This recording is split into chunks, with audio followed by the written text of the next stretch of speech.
అమన్ బాబా ఆశ్రమం నుంచి నేరుగా అంటే మండలా నుంచి నేరుగా ఇక్కడికి వచ్చేసామండి. ఈ గ్రామానికి ఒక ప్రసిద్ధి ఉందండి.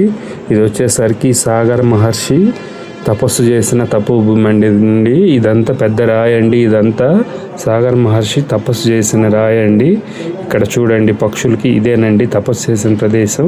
ఇక్కడ పక్షులకి రోజు ధాన్యం వేస్తారండి. చుట్టుపక్కల మొత్తం 10 దిక్కుల అంటే 10 దిక్కుల్లో ఒక ఆకాశం తప్పించి మొత్తం అన్ని దిక్కుల కొండేనండి. కొండ మధ్యలో కరెక్ట్గా మధ్యలో కూర్చొని ఉంటుందండి ఈ గుడి. సాక్షాత్తు సాగరుడు స్థాపించిన శివలింగం అండి ఇక్కడ. తర్వాత అమ్మవారిని స్థాపించారండి. సాగరుడు ఎవరంటే ముందు చెప్పుకోవాలండి, భగీరథుడి యొక్క నాన్నగారు వాళ్ళ నాన్నగారు తాత ముత్తాత అంటే భగీరథుడి యొక్క ముత్తాత సాగర్ మహర్షి ఇక్కడ స్వహస్తాలతో చంద్రశేఖరేశ్వరని లింగ రూపంగా స్థాపించారండి. తర్వాత అమ్మవారిని స్థాపన చేశారు. ఈ చుట్టుపక్కల మొత్తం ఒక 20-30 గ్రామాలు కలిసి ఈ గుడిని పోషణ చేస్తాయండి. చుట్టుపక్కల మొత్తం పంట పొలాలేనండి. ఇక్కడ క్యాబేజీ, క్లాలీఫ్లవరు, కంద, తర్వాత శామదుంప, యాలుకలు, తర్వాత మనకి పైనాపిల్, బీట్రూట్, క్యారెట్ ఇట్లాంటి పంటలన్నీ పండుతాయండి. వీళ్ళకి ఏం పండినా కానీ ఈ గుడికి ఇంత భాగమని చెప్పిస్తారండి. ఈ గుడిలో ఎవరైనా వచ్చి నిద్ర చేసుకోవచ్చండి. ఎవరైనా ఎన్ని రోజులైనా ఉండొచ్చండి. ₹1 కూడా చెల్లించాల్సిన అవసరం లేదు. ఇక్కడి నుంచి మనం నేరుగా రుద్రనాథ్కి దారి ఉందండి. మాకు రుద్రనాథ్ వెళ్ళడానికి అంటే గుడి ఓపెన్ చేయడానికి ఒక రోజు టైం ఉందనగా మేము వచ్చామండి. ఇక్కడ 2 రోజులు నిద్ర చేయగలిగాము. వెళ్ళి అత్తి మహర్షి, అనసూయమాత తపస్సు చేసిన ప్రదేశాన్ని చూసుకొని, తర్వాత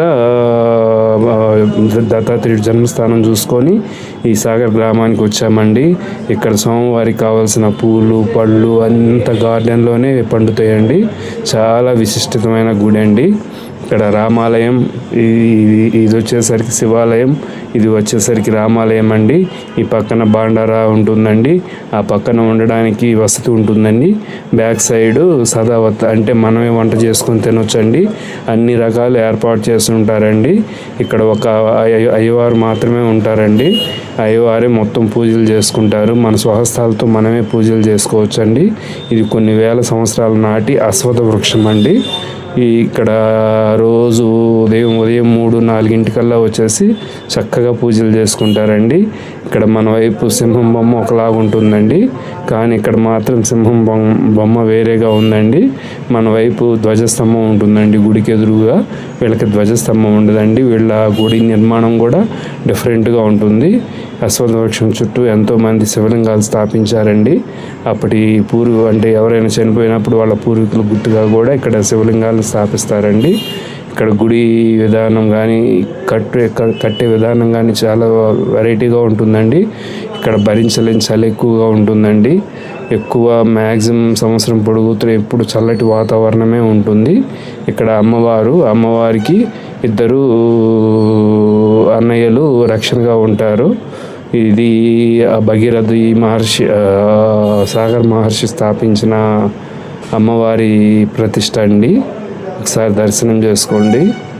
ఎన్నో జన్మల అదృష్టం ఉంటే కానీ ఇట్లాంటి టెంపుల్స్ని మనం చూడలేమండి. మా అదృష్టం మా పక్కన ఒక సాధువు ద్వారా